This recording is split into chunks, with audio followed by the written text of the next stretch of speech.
Hello, good morning mga kabady, mga kapatid. Welcome sa akin vlog. Ngayon meron tayong sisilipin isang Ford Victoria. Actually, lumang modelo ito mga kabady, mga kapatid. 2011 mga kabady, mga kapatid. Problema niya ayaw mag-start. Anong sintomas kaya nito? So, ito yung ating sisilipin sa may waga nating Redbook mga kabady, mga kapatid.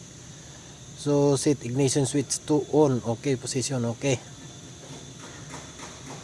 Bakit na?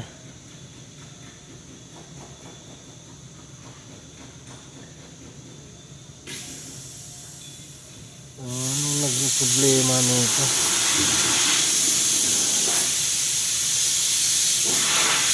Na-standby sa mechanical ito, sa mekaniko mga kabady, mga kapatid. Na-standby ito ng siguro almost 1 week. So nung kasi ginawa yung suspension nito mga kabady, mga kapatid, at saka yung sa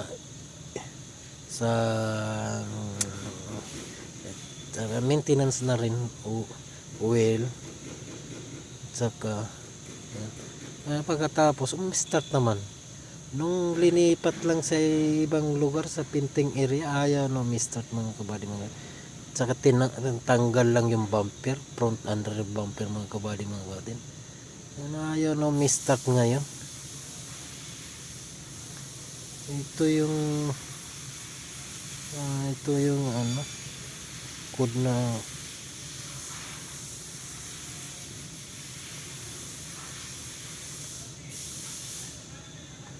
code occupant classification system error from passenger side. This DTC may have additional diagnostic internal information for please refer to data stream. The system restraint system to view this fault.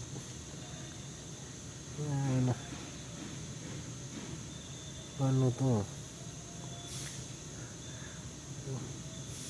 Sa airbag ito, bakit sa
airbag, puro airbag nga airbag hindi naman ito hindi naman ito kinalaman ba airbag sa